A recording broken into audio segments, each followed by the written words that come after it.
ফ্রিজে যদি রাইস পড়ে থাকে তাহলে কি করবেন? এই রাইস দিয়েও কিন্তু ঝটপট একটা দুর্দান্ত রেসিপি তৈরি করা যায় যদি বাড়িতে কিছু সবজি থাকে। তো আজকে সেটাই বানাবো। নমস্কার দর্শক বন্ধুরা, রিয়াস কিচেনে সবাইকে স্বাগত জানাই। তাহলে শুরু করি রেসিপিটি। প্রথমে কড়াইয়ে রিফাইন্ড অয়েল গরম করে ওর মধ্যে কাজু এবং কিশমিশ দিলাম। এরপর কাজু এবং কিশমিশ অল্প একটু ভেজে নেব। অল্প একটু ভাজা হলে এবার অন্য একটি পাত্রে তুলে রেখে দেবো। কাজুটা আমি অর্ধেক করে ভেঙে নিয়েছি।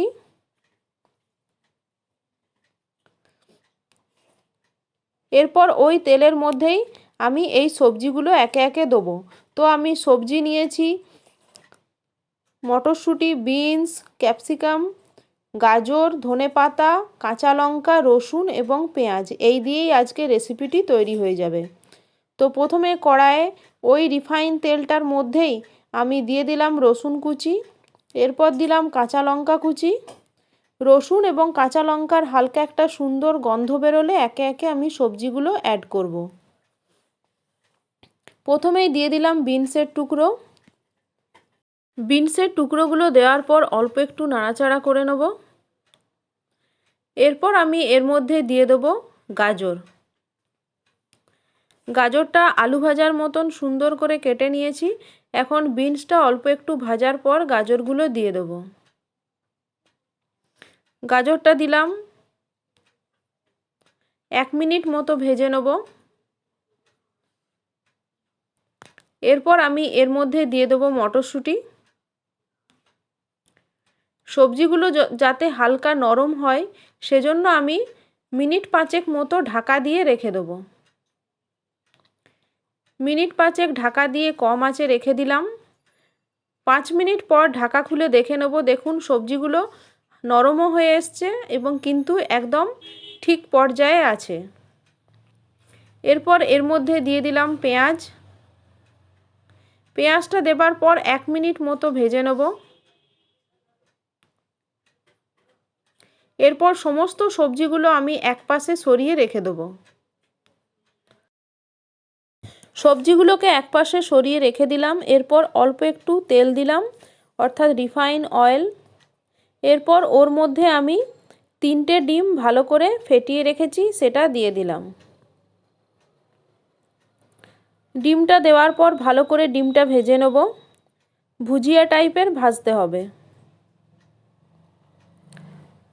এইভাবে কিন্তু রাইসটা রান্না করলে খেতে দারুণ লাগে। বাচ্চাদের টিফিনের জন্য এই রেসিপিটি বানালে কিন্তু দারুণ হবে, হেলদিও হবে আর টেস্টিও হবে। তো ডিমটা ভাজা হয়ে গেছে। এবার সবজি, ডিম সমস্ত কিছু ভালো করে মিশিয়ে নেব। বাচ্চাদের টিফিনের জন্য যদি ভাতটা আগে থেকে ফ্রিজে রেডি করে রাখা থাকে তাহলে ঝটপট এরকম সবজিগুলো কেটে অনায়াসেই এই রেসিপিটি বানানো যায়। তো এর মধ্যে আমি রাইসটা দিয়ে দিয়েছি। এবার রাইসটার সাথে সবজি, ডিম ভালো করে মিশিয়ে নেব। ভালো করে মিশিয়ে নেওয়ার পর এর মধ্যে আমি প্রয়োজন মতো নুনটা দিয়ে দেবো। প্রয়োজন মতো নুনটা দিয়ে দিলাম। এরপর আমি ভেজে রাখা কাজু ও কিশমিশগুলো দিয়ে দেবো। দিয়ে দেবো ধনেপাতা কুচি ও পরিমাণ মতো চিনি। চিনিটা আপনারা দিতেও পারেন অথবা নাও দিতে পারেন। এগুলো দেওয়ার পর দিয়ে দিলাম আমি গোলমরিচের গুঁড়ো। গোলমরিচের গুঁড়োটা আপনারা স্বাদ অনুযায়ী দেবেন। সমস্ত কিছু এবার ভালো করে মিশিয়ে নেব। মিনিট 2 মতন ভেজে নেব।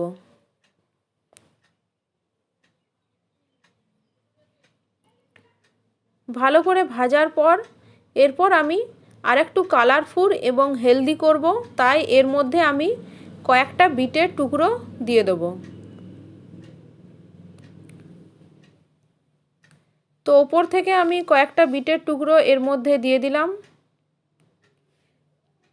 এইভাবে বিটের টুকরোগুলো দিলে খেতেও যেমন টেস্টি হয় আর দেখতেও কিন্তু দারুণ হয়। বিটের টুকরোগুলো দেওয়ার পর 2 মিনিট মতো ভেজে নিতে হবে।